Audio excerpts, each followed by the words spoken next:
Brooklyn drill rapper 22 G's was arrested in New York City on Sunday morning on attempted murder charges over a March shooting in which 3 people were injured.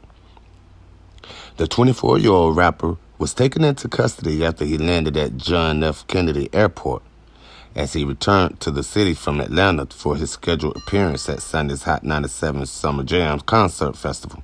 Brooklyn prosecutors confirmed the charges, as well as several other charges related to the March 6 shooting in Brooklyn at a party hall where 3 people were non-fatally shot. One of the victims identified 22 G's, whose real name is Jeffrey Mark Alexander, as the shooter, leading to the charges. This shooting not only wounded the victim, but endangered the lives of everyone in a crowded club. Brooklyn District Attorney Eric Gonzalez wrote on Twitter, "Senseless gang rivalries fueled by drill music is much of the reason why gun violence is in our communities, and I remain committed to vigorously prosecute anyone who's engaging in these criminal conducts." A representative for 22 G's declined to comment on the charges, but inmates' record shows from the New York City Police Department of Corrections confirming that 22 G's is indeed arrested, and he was arrested on Sunday. He's being held at the Rikers Island jail with bail set at $500,000. It's unclear if he's posting or not. His next court hearing is set for July 19th. The rapper is also facing charges of second-degree assault, second-degree criminal possession of a weapon, and first-degree reckless endangerment. 22 G's arrest come on the heels of the Saturday killing of Los Angeles drill rapper Money Gang Vante at a Bronx pharmacy.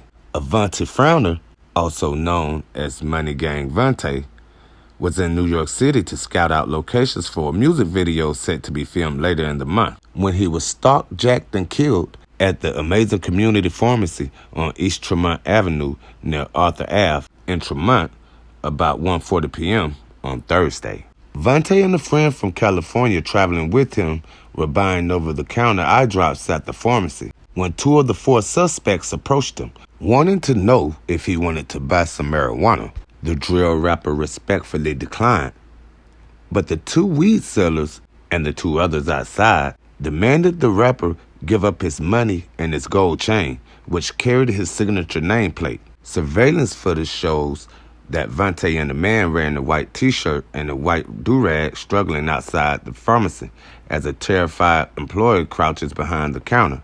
As an attacker forcefully pulls Vante to the ground, 3 others storms the store and pile on top of him while the drugstore employees run down the staircase into the basement. The employee crouched behind the counter and moved to the back of the store while one of the men hit Vante over the head with a long umbrella.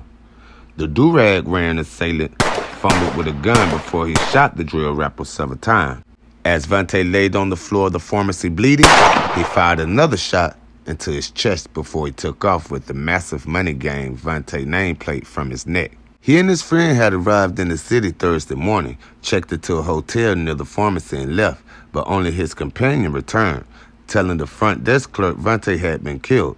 It was not immediately clear if the muggers knew who Vante was, even though Moneybag Vante posted photos of himself wearing the nameplate in the Bronx shortly before the shooting. So far, the robbery and the killing appeared to be a crime of opportunity. The drill rap music genre continues to capture and claim the lives of many young men from neighborhood to neighborhood, belittling and calling out rival gang members dead homies, along with disrespectful lyrics, only fuels the ongoing gun violence that they have in New York and across the whole city as well.